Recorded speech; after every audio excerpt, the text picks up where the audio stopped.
Quero saudar a todos com a graça e a paz do nosso Senhor e Salvador Jesus Cristo. Quero convidar a você mais uma vez para podermos enxergar na Palavra de Deus boas notícias de esperança para o nosso tempo. No livro de Lamentações, capítulo 3, versículo 21, diz o seguinte: quero trazer à memória o que me pode dar esperança. Queridos, quero convidar a você para que possamos ver essas boas notícias neste tempo que, quando nós ligamos qualquer parte da mídia, ouvimos notícias que não são muito agradáveis. A primeira boa notícia de esperança que nós enxergamos na Palavra de Deus foi para lidar no tempo de adversidade. E hoje eu quero convidar a você para que possamos enxergar a boa notícia de esperança para lidar com as tempestades. Por isso eu quero convidar a você, se puder, ler comigo o livro de Atos, capítulo 27, versículo 20, que diz o seguinte: o sol e as estrelas não apareceram durante muitos dias, como ainda continuávamos sendo atingidos por uma grande tempestade, acabamos perdendo toda a esperança de sermos salvos. Querida, é uma experiência passada com o apóstolo Paulo em um navio indo para Roma. E de acordo com a experiência de Paulo e seus companheiros de viagem, como podemos aprender a lidar com a tempestade da vida? O que fazer quando a tempestade chegar? E talvez essa tempestade já chegou na sua vida, na sua casa, no seu casamento, e é o momento de você começar a enxergar boas notícias de esperança. A primeira coisa que o texto nos mostra é que para ter esperança para lidar com a tempestade, esteja sensível para ouvir a voz de Deus. Esteja sensível para ouvir a voz de Deus. No versículo 8 ao versículo 11 do capítulo 27 de Atos diz o seguinte: imaginando-a com dificuldade, chegamos a um lugar chamado Bons Portos, perto do qual ficava a cidade de Lazéia. Decorrido muito tempo, tendo navegado, a navegação se tornou perigosa, porque já havia passado o jejum.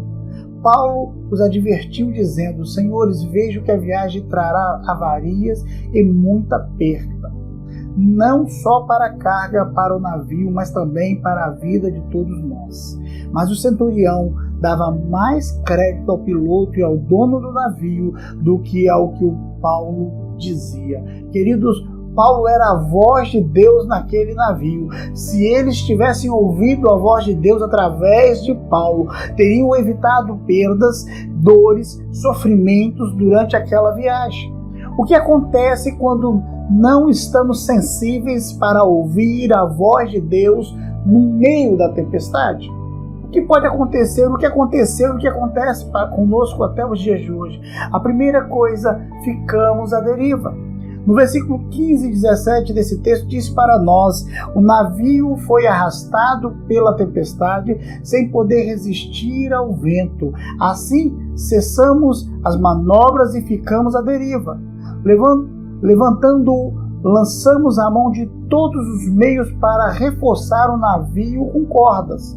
E temendo que ele encalhasse nos bancos de areia, baixamos as velas e deixamos o navio à deriva. Um navio, quando fica à deriva, significa que está sem sua força propulsora para seguir a sua rota, ou seja, segue a rota da corrente marítima e também dos ventos, fica sem controle de navegação. Muitas pessoas estão vivendo assim na hora da tempestade, estão sendo conduzidos para onde o vento levar. A primeira coisa que a tempestade tende a fazer em nossa vida é nos deixar à deriva, quando nós não ouvimos a voz de Deus em meio à tempestade. Mas a segunda coisa, lançamos fora as coisas importantes da nossa vida. Lançamos fora coisas importantes da nossa vida. Quando somos atingidos pela tempestade, primeiro ficamos à deriva e depois começamos a lançar fora algumas coisas. Observe o versículo 18 e 19 desse texto que nos diz o seguinte: como fomos violentamente atingidos pela tempestade, no dia seguinte começaram a jogar a carga ao mar. E ao terceiro dia, com as próprias mãos lançaram fora a armação do navio, Qual é a coisa mais importante que você está jogando fora hoje? Por causa da tempestade que está enfrentando neste tempo que você está vivendo. Pode ser, querido, o seu casamento, pode ser o seu filho, a sua vida, seus sonhos, seus relacionamentos, a sua família, o seu ministério, a sua carreira profissional, os seus estudos. No entanto, querido, lançar fora coisas importantes da sua vida não vai resolver os seus problemas, só vai piorar a sua situação. Então a segunda coisa, quando nós não ouvimos a voz de Deus, lançamos fora as coisas importantes de nossa vida. A terceira coisa, perdemos toda esperança de dias melhores. Preste atenção que no terceiro dia, a atitude daqueles marinheiros, o versículo 20 diz o seguinte: o sol e as estrelas não apareceram durante muitos dias. Como ainda continuávamos sendo atingidos por uma grande tempestade, acabamos perdendo toda a esperança de sermos salvos. No entanto, querido, lembra-se que dos tripulantes do navio, eles perderam a esperança porque esqueceram que Deus tem o controle de qualquer coisa em suas mãos. Nada foge do controle de Deus. Ainda que não consigamos enxergar essa realidade devido aos ventos fortes da tempestade, Ele está no controle. As coisas mais seguras a fazer quando se está em meio a uma tempestade é lançar a âncora. Essa mensagem é um convite para você lançar a âncora. O que quer dizer isso? O que significa isso? Significa que permanecer confiante em meio à tempestade. Olhando para essa experiência de Paulo, como é possível permanecer confiante em meio à tempestade? Por isso, querido, quando nós não ouvimos a voz de Deus, nós não enxergamos dias melhores. É o momento de você lançar a âncora para que você possa parar e possa ficar confiante em meio à tempestade. Mas para ter esperança, para lidar com a tempestade, você também precisa ter coragem e crer na promessa de Deus, ou seja, tenha coragem e creia na promessa de Deus. O versículo 23 a 25 diz o seguinte para nós: porque esta noite me apareceu um anjo de Deus, a quem pertenço e sirvo, dizendo: Paulo, não temas, é necessário que compareça perante César, e Deus te deu a vida de todos os que navegam contigo. Portanto, senhores, tende coragem, pois creio em Deus que acontecerá assim como me foi falado.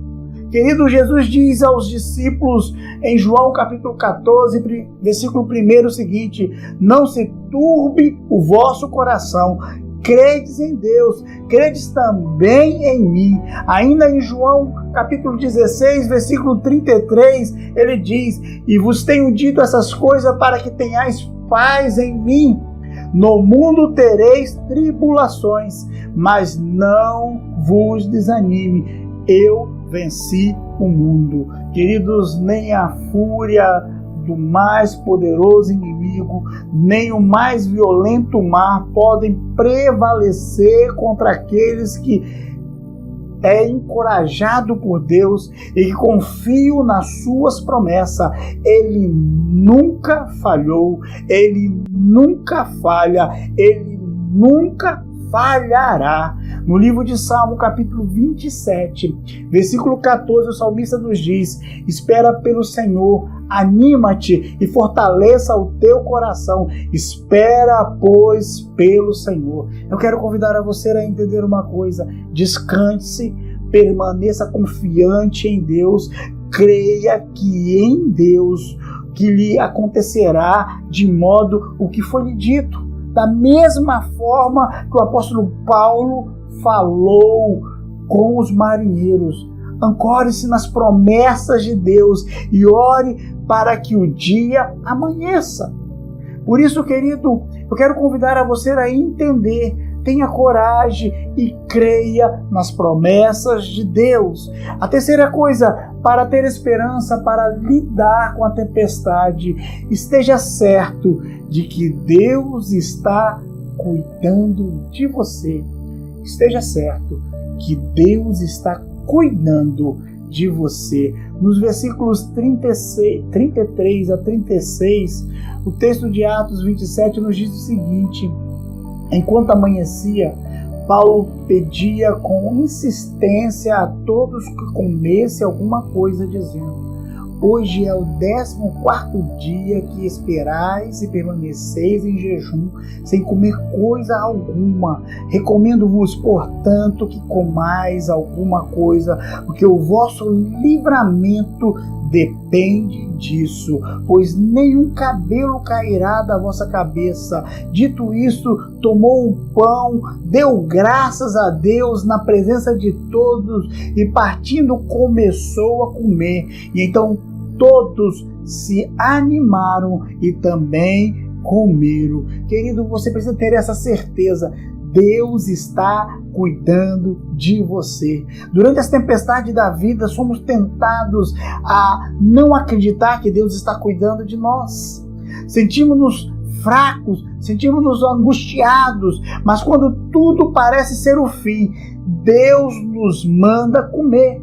Deus nos manda levantar e profetizar que nada nos acontecerá nos dias mais difíceis da nossa vida. As tempestades da vida são uma grande oportunidade para termos a certeza de que Deus cuida de nós. As tempestades da vida são uma grande oportunidade para termos certeza de que Deus cuida de nós. No livro de Oséias, capítulo 13, versículo 4 e 5, a palavra de Deus diz para nós o seguinte: mas eu sou o Senhor, o seu Deus. Desde a terra do Egito, vocês não reconhecerão nenhum outro Deus além de mim, nenhum outro Salvador. Eu cuidei de vocês no deserto, naquela terra de calor ardente. Você precisa crer, você precisa acreditar, você precisa ter essa certeza. Deus continua cuidando de você. Mas uma quarta coisa que eu quero destacar aqui, que para ter esperança, para lidar com as tempestades, confie que Deus quer salvar a sua vida. Confie que Deus quer salvar a sua vida. Nos versículos 43 a 44, o texto nos diz o seguinte: mas o centurião, querendo salvar Paulo, impedindo-lhe este intento, e mandou que os que pudessem nadar fossem os primeiros a lançar-se ao mar e alcançar a terra, e que os demais se salvassem, uns segurando em tábuas e outros em qualquer destroço do navio. Assim todos chegaram salvos à terra. Queridos, a tempestade que tem batido violentamente contra a sua vida não representa o fim da sua história. A tempestade que tem batido violentamente contra a sua vida não representa o fim da sua história. Você precisa confiar. Deus quer salvar a sua vida. Pode ser que ela represente o início de um novo tempo a partir de sua decisão de confiar que Deus deseja salvar a sua vida. Confie que Jesus deseja salvar a sua vida hoje. Jesus diz o seguinte em João capítulo 10, versículo 10: o ladrão vem somente para roubar, matar e destruir. Eu vim para que tenham vida e a tenham com plenitude. Você pode crer nisso, você crer que esse Cristo Jesus quer salvar a sua vida, quer mudar a sua história. Querido, todos nós ou passamos, ou estamos passando, ou vamos passar por uma tempestade. Elas são inevitáveis em nossa caminhada. Mas o segredo em ser vitorioso, é saber lidar com as tempestades. E para isso, a Bíblia revela sua verdade, que são incontestáveis. Por isso, querido, boa notícia de esperança para lidar com tempestade é como nos diz o profeta Jeremias: eu quero trazer à memória o que pode dar esperança. Eu quero que você lembre, para ter esperança para lidar com tempestade, você precisa estar sensível para ouvir a voz de Deus que está falando hoje e com certeza está falando neste momento com você. Você precisa ter coragem e crer nas promessas de Deus. Deus não deixará de cumprir as suas promessas em nossa caminhada. Em terceiro, esteja certo de que Deus está cuidando de você. Quando você não conseguir caminhar, Ele vai carregar você pelos braços. E em último, você precisa confiar de que Deus quer e Ele deseja salvar a sua vida. Eu não sei qual é a tempestade que você está vivendo dentro da sua casa, ou no seu local de trabalho, ou a Covid-19. Eu não sei qual é a tempestade de escolhas, de decisões, de posições. Mas eu quero convidar a você a olhar e ter essa boa notícia que você pode lidar com a tempestade de forma diferente. E você pode sair dessa tempestade de maneira diferente. Por isso, confie no Deus que cuida de você. Eu quero convidar a você a fechar os seus olhos. Em primeiro lugar, nesta oração, quero convidar a você a colocar nas mãos de Deus a tempestade que você está vivendo. Você fale com clareza, com verdade. E em segundo lugar, eu quero convidar a você a ouvir a voz de Deus. Porque quando você ouvir a voz de Deus, Ele vai acalmar o seu coração. Pai, nós chegamos mais uma vez no Teu trono da graça. E neste momento, Pai querido, eu quero colocar cada pessoa, Pai querido, que tem vivido um tempo de tempestade, seja dentro do seu lar, seja no seu local de trabalho ou a ausência do trabalho, seja, Pai querido, no seu interior, dentro do seu coração, em decisões que precisam ser tomadas, para que neste momento, para que nesta oração, possamos ouvir a Tua voz, possamos sentir o Teu cuidado conosco e que nós possamos entender, Pai querido, que essa tempestade vai passar e que o Senhor está cuidando em cada passo de cada um de nós. Essa é a nossa oração, em nome de Jesus. Amém e amém.